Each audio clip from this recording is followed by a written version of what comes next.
Well, hello folks, I'm Scott from the Old Curiosity Shop, and I have been busy. I've got a windowsill full of things to show you, so let's delay no longer. Introduction, go. There's an old curiosity shop. Every once in a while I go by there for the fond recollections that lie there in that old curiosity shop. And by the way, thank you everyone who tuned in to watch that beautiful old Edison Diamond disc player behind me do its thing last night. I had a lot of questions about some technicalities and whatnot, and I will be glad to share that with you in an upcoming video. So I will be answering all of those questions that you had about this machine and telling you a little bit more about it and how it is different from a Victrola, which that is not, and so forth and so on. But right now, I can't wait to show you what's on this windowsill. Let's go. Okay, well, forget today's cup of coffee. It's just in an old Victor mug. We've talked about those before. As usual, I get everything set up hoping that there'll be a blaze of light, and it turns out we are having showers at the moment. But that's quite all right. You'll be able to see everything anyway. And listen, it is the 4th of July weekend. I have been busier than a syrup jug in a Waffle House. I hope to be recording some of the festivities here in Philadelphia. Nobody does the 4th of July like Philly, and you know why. And you'll see some of that, hopefully, on either the 5th, maybe the 4th, or the 5th of July. So I hope you'll tune in. Okay, let's look at what's what. My goodness, right back here in this corner is a huge vase. Do you recognize what I am almost certain is the innovation pattern by McKee? Let me move this out of the way. This is probably the biggest innovation vase I've seen. I don't have a book to tell me, but let's get it out of there. Oh, it weighs a ton. Now, it's not a million. It's not American Brilliant cut glass. The innovation was that this started out as pressed glass in a mold. I believe it was introduced around 1916. And so this is all mold pressed glass here, but these wonderful flowers are all wheel cut on there, you see? And the little facets and everything. And so that was the innovation. This, you could find it, you could find this pattern on many different blanks. So there's a lot of it out there. And don't worry about counting petals. Sometimes there are 8, sometimes there are 9, sometimes there are 10. It doesn't really make a difference, but you'll recognize that flower and the buttons, what they call the buttons there, which is popular on EAPG glass. Let me just set it, hold on for a second. I'm going to put it right there, and we'll let you see. It almost looks as if now those flowers are in it, but I've got that Chinese vase behind it. Oh, there I am. It's a stunning piece of pressed glass. There were paper labels on these most of the time, and they just simply don't survive. It's clean, it's nice and crisp and clear. You don't have any water damage. What you do have at the top are a couple little flea bites. I don't think I'm going to be able to get you to see them. They are what's called more seen than felt. No, that's wrong. They're more felt than seen. Right up here at the sawtooth top there, just a few little flea bites. Hey, don't you expect it? Nobody has a kitchen shelf in their house that big to put that without banging it up against something. That is an amazing vase, and it will look beautiful in the sunlight with your flowers in it. 2 nesting bowls next to it made by Hazel Atlas. They have uranium in them, and they will glow. As you can see, they're glowing right now. They're nesting mixing bowls. That's a 9-inch and that's a 10-inch. No, that's a 9-inch and that's an 8-inch. Yeah. They are clean. There are no chips or cracks. We can see where Granny was whipping up some snickerdoodles in there, so there's a few scratches. It's just kitchen glass. It's supposed to have some scratches on it, but otherwise in great condition. You recognize Vitroc, made by Anchor Hocking. I see these all the time. I can never find the Lotus cups that sit in here, but these are the underpants. They came in 4 pastel colors. These are 2 in pink.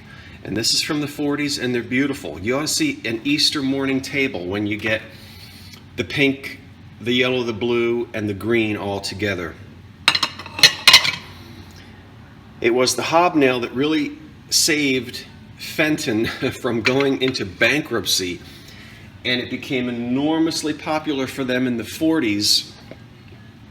There's one of the perfume bottles, which could have all... Get this mug out of the way. Let me have a sip. Hold on, you have a sip too. Anyway, that's one of the original perfume bottles there, with its cork still in it. Well, let's get it up here so they can see it. But you've all seen this before. A lot of your grandmothers had dresser sets with these wonderful perfume bottles. And what was I saying? I don't know. We're going to see a couple more Fenton pieces as we go down the line. Here is a Scotty Planter. Isn't he nice? Or she? I don't know. I shouldn't. I don't know. 1950s, 40s, 50s, when the Scotty was popular. Maybe if I turn this way, the light is better. There we go. He has no chips or cracks. American made, no doubt. It's a nice one. I've got a set of, oh golly, I don't know. Are there 10 there? There must be 10 or 11. The Anchor Hocking Bubble and Sapphire. Those are the little dessert plates, bread and butter plates. And yeah, we've heard about those many times. There's the base to a cheese and cracker. Everybody knows that. We've talked about those to death for the last 4 years. I'm sorry, did I say cheese and cracker? I meant mayonnaise set. Fancy me messing that up. So it would have had a ladle and an underplate, which are missing, but heavily encrusted in gold around the edges and still very usable today for candy, nuts, or false eyelashes. A reamer in green. Everybody made them, so I don't know which company it is. Tiny bit of roughness on the business end here. Must have been some really tough seeds. But other than that, we have no chips or cracks. And yes, it's nice and heavy. And it's got uranium. And it glows beautifully under black light.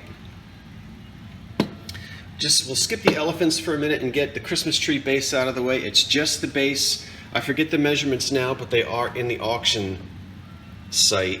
So if you are in need of a base for one of your Christmas trees, this is the real thing, not the repros.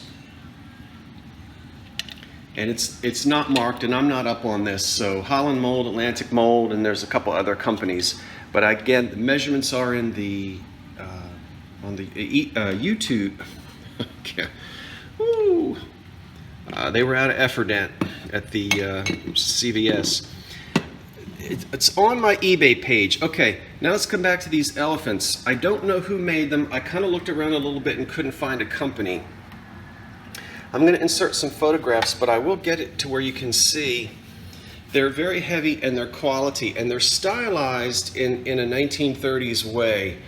It does remind me, and I appreciate a viewer friend who also, when we were talking about this the other day, reminded them of Hagenauer. And you know, I had one of his African sculptures that he was known for. I think he was he from Vienna? I think Vienna.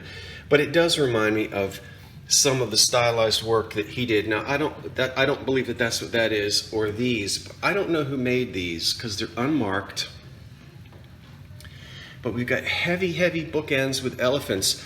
They're stylized in that 1940s way. And when I say the word stylized, if we were to go back into the Victorian era or the Edwardian era and find something, maybe a doorstop made by Hubley or something like that, you would see a realistic depiction of the animal.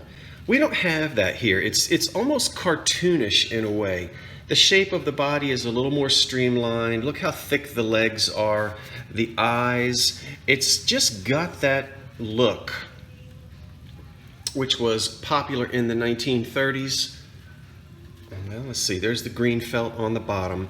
They're nice and heavy and they're not damaged. I believe this is going to be some silver plate here, which you'll see we have some silver plate loss on these. I think they look fantastic just like that, even with a little bit of a loss. And what I'd like you to see, I'm going to show you something which was bugging me, but it really doesn't bug me too much now. Hold on. Let me get them up here and I'll show you. When we put them, hold on, I know my camera, I'm not on it yet. Give me a minute. Hold on. Sorry about that. When we place them like this, we go, oh no, they're bent. And when I first got these, I thought, oh no, this is supposed to be a right angle here, a 90-degree angle. Why do they cantilever? That's not the right word. Why do they bend it's about 85-degree angle there? And it was really bugging me. And when I was looking down here, I did not see any stress marks of cracks or anything. There are no cracks there, and there are no marks there where you would see the stress where they were bent. So I've never seen bookends that have that sort of angle. Now take a look at these bookends with books. Now you don't really notice that angle anymore. When you put books in between the elephants and you push the two bookends in tightly to hold the books in place, it's almost as if they're squeezed a little bit tighter down here at the bottom, and then they just fan out slightly at the top. So I have no clue. Maybe they are bent and I'm simply trying to compensate for that. Or maybe they were made that way. I don't know, and I'll never know unless I find another pair of these bookends that have that same bend in the uprights. So maybe we have a bookend collector who's an expert and who knows for sure, beats me, but they still look fantastic even with that little bend in there, I think. And I just think they're quality made and have a really nice 1930s look to them. And I wouldn't worry about this silver loss at all. I think it gives them a tremendous amount of character. So there they are. Anybody know who the maker is? It's a mystery to me right now. I think we've already talked about these candle holders in this peachy pink color. They're listed. I know I've talked about these, and they're listed. But I still couldn't figure out who made them. They have a chunky, almost 50s look. But they're absolutely gorgeous, these candle holders. It's good quality glass, I'll tell you that. Look at the clarity of that glass. Well, I know you can't see it because that is some beautiful, beautiful glass. And I never did figure out who the maker was of these. It's out there somewhere. It's out there somewhere. Now, wow, I'm selling some really nice Art Deco pieces, 1930s pieces. And let's take a look at these in better light. Okay, let's talk for a minute about Johnny Roventini. Johnny Roventini, who in the heck is that? We've never heard of him. Oh, yes, you have. And just a reminder, for a good time, anytime, light up a Philip Morris. And remember this, the Philip Morris smoker really gets what other smokers only hope to get. Better taste, finer flavor, perfect smoking pleasure.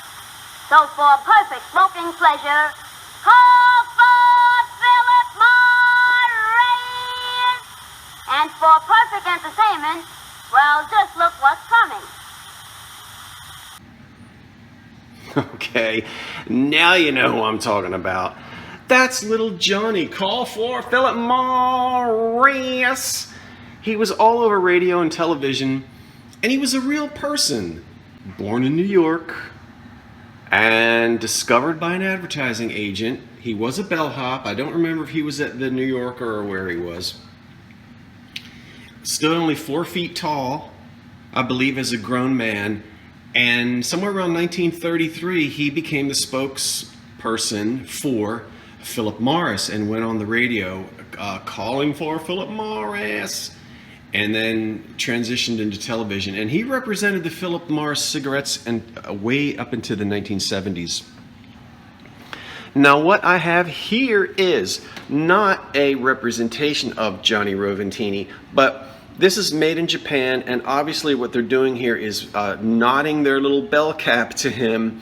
Of course, you know, he wouldn't have been the only bellboy walking around with cigarettes in a lobby of a hotel or whatnot, but he was famous and made that costume famous, and Philip Morris cigarettes as well. So they're tilting, as I said, paying homage to him. Doesn't look anything like him, but that's the inspiration. It is a cigarette case, or casket, or cigarette serving dish here. And the cigarettes, a lot of them had no filters, and they were smaller, and they would fit down in there. You say, well, that's a small cigarette. Well, some of them were. I just love how it can't be any more 1930s than this, because we even have the Scotty dog on the top as the handle of all things. He is made in Japan. Let's turn him around. He is in excellent condition with no damage. And this guy is rare. You go try to find another one. I don't think you're going to be able to find another one very easy. They're out there, but when was the last time you saw one? Crazing of the glaze, but no chips or cracks, and no repairs. This was not broken off and repaired and repainted. I studied it very carefully with a magnifying glass. But not only do we have the cigarette holder, we've got an ashtray to go with it. Now this is tiny. There might have been 4 of these to be used as a bridge set. That I don't know. We just have the little one here. But I feel so bad because it looks like they've starved the poor Scotty on the front. I guess that's supposed to be his fur, but it actually looks like he hasn't had a good dish of dog food in a while. Same colors, same paint, same Scotty and everything. So we've got the one ashtray to go with the cigarette holder. 1930s deco. Perfect condition, really, and what an amazing find. I have to tell you that I found at a flea market. This I found at a flea market also, and what a delight is that. Let's back up. It is a big decanter made by Gobu, so we're familiar with that particular company. And he is, as I said, a 1930s saxophone player decanter. The wide pants they wore in those days. He's got on his, is that a cutaway coat? And he's got his saxophone with him, and he is really happy to either have a break or maybe some flapper out in the audience just winked at him.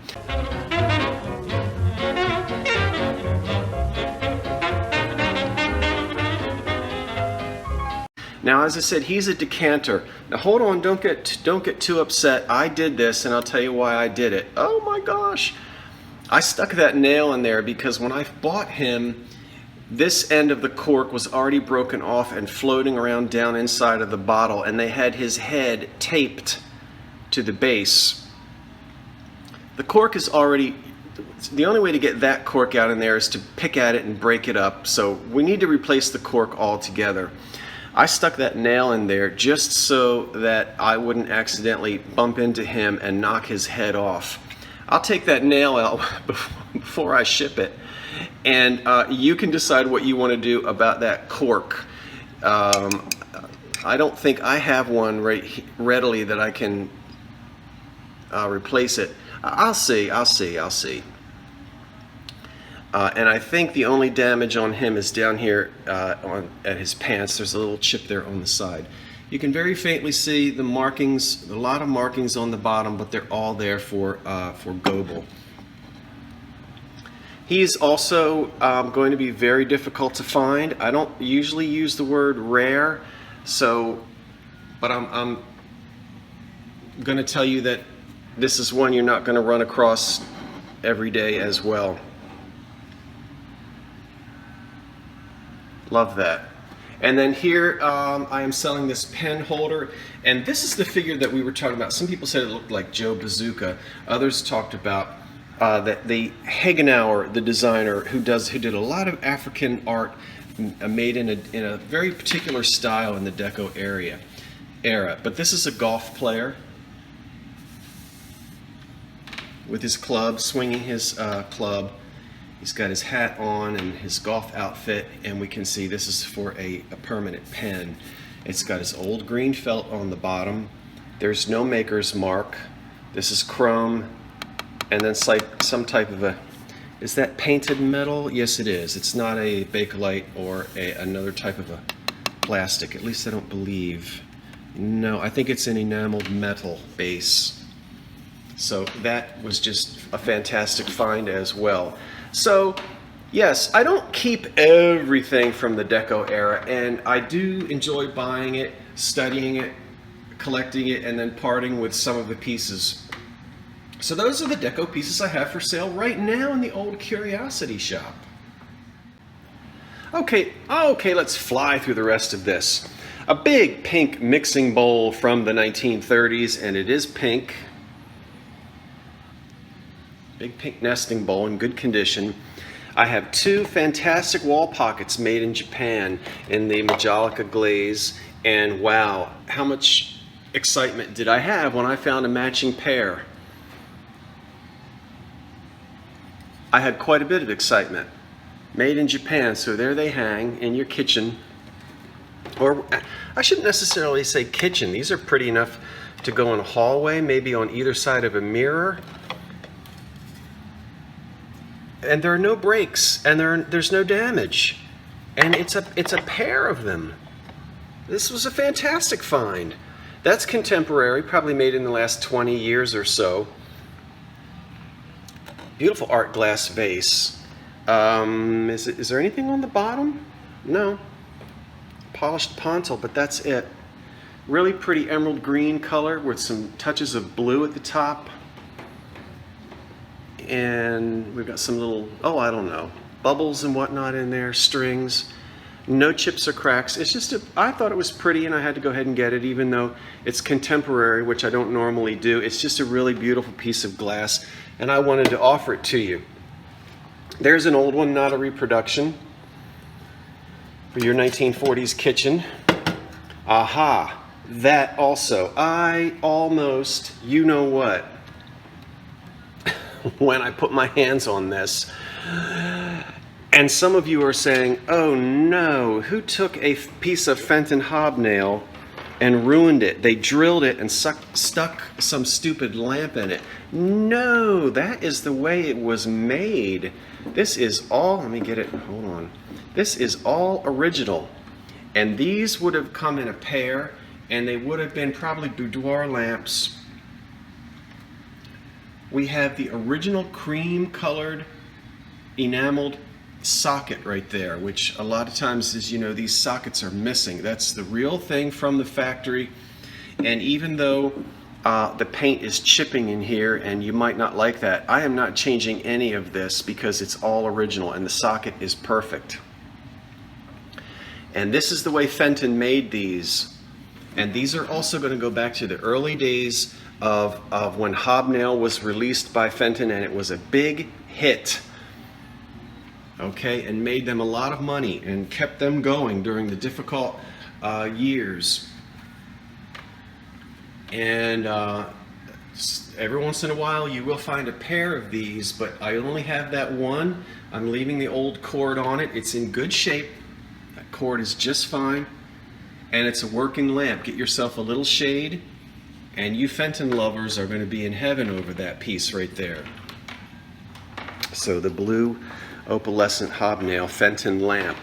What a surprise that was to find that at the flea market. And I was the first one to get it. No one else was standing around. Okay, we're almost finished here. I have a butter dish. It's American made.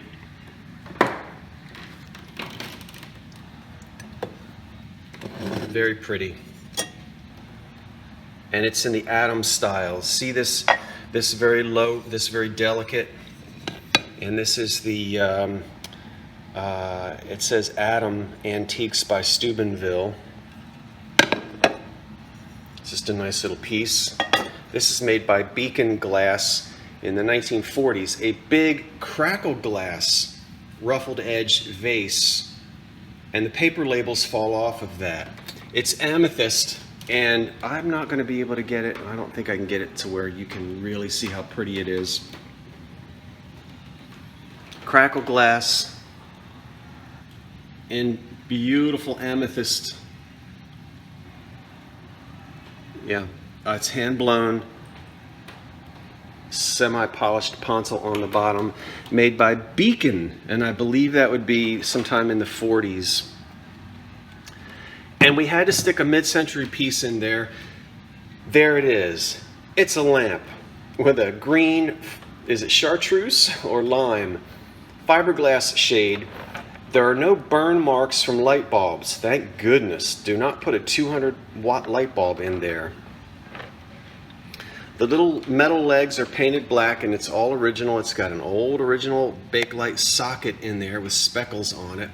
There are some, little crinkles in the fiberglass there you can see. It's been tossed around a little bit. But that twine or whatever that is around the top is original. And so I'd say it's in really good condition. I'm sorry I don't have it lit up for you, but again, you can tune in to the website and you'll get a better look at that. So just going back down here and reviewing, we have some very difficult to find pieces of glass, some common kitchen glass, some wonderful pottery from the Art Deco era, and look at these wonderful Art Deco pieces here. They're all quality, they're all difficult to find, and I hope you appreciate them as much as I do. Anybody know anything about those elephants? What do you think? And then finally, the stunning McKee innovation back here. I love that. Okay, folks, wow, that's it. I'm off to the races. And, well, no, not to the races. I don't know what I'm doing. But anyway, I will be back to show you some of the festivities here in Philadelphia, 4th of July weekend. And I hope you'll stay with me. Whatever you're doing, have yourself a wonderful time. And thank you to everyone watching all around the United States and all around the world. I'm Scott from the Old Curiosity Shop saying thanks for watching. Wait for the cat. And so long for now. And so long for now.